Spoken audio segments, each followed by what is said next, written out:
This is Q&A, questions in Ashley.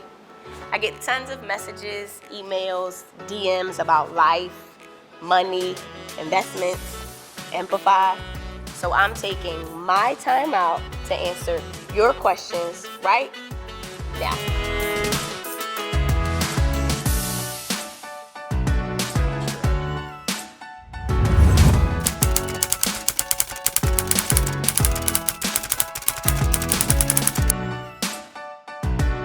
Q&A, questions in Ashley. Oh wait, Kay, wait, what? Oh, we're going live on Instagram? Oh, my mentions? Bring it. Okay, Instagram. What's the benefit of investing in funds over individual stocks and bonds? So this is actually a great question. All right, so when you say funds, when you hear the word fund, we're typically talking about a mutual fund.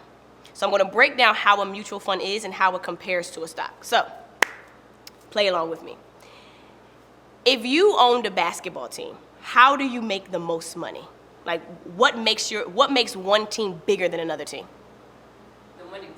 All right, them winning, right? Now, what do you need to win a game? To win just a lot of games? Oh, players. Players. Okay, so break it down as if you are the owner of a team. That's how you have to look at a mutual fund. You are the owner of the team, which is the investor. Now, you pick the different players.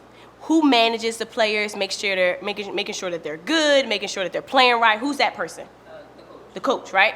So you as the owner, hire a good coach to help manage the players, pick the right players, things like that, right?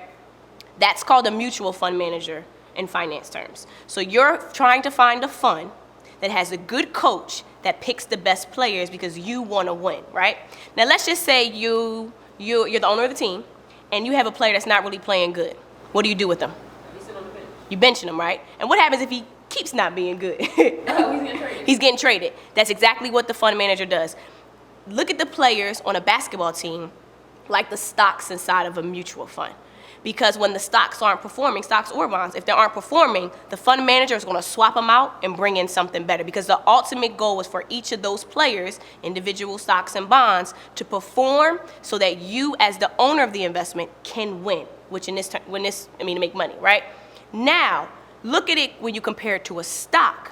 Look at it like I myself want to just invest in LeBron James. He's a great player. I feel like he can take on the whole NBA and outperform all the players in the NBA, right?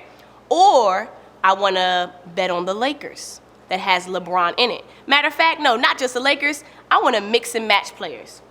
I want a Chris Paul. I want a LeBron James. I want a Ben Simmons. You're building this team based off of the players and how good they are so that you ultimately as that owner can win. Kind of like fantasy football. So that's essentially what a mutual fund is. It's taking different stocks and bonds, putting them together so that they feel that you as the investor can make the most money based upon what they pick. So when it comes to risk, LeBron James can get hurt if he's a one-man team. But if he's on the Lakers and he gets hurt, he could sub him out and put somebody in the meantime, or swap out different players so that you still can win. So it's a little more risky to buy individual stock than it is to have a fund, but LeBron James just might outperform everybody, you never know. But in a mutual fund, which is typically what's inside your retirement plans, it's a culmination of different stocks and bonds put together that is ran by a mutual fund manager that essentially is looking to outperform to make you as the investor the most money.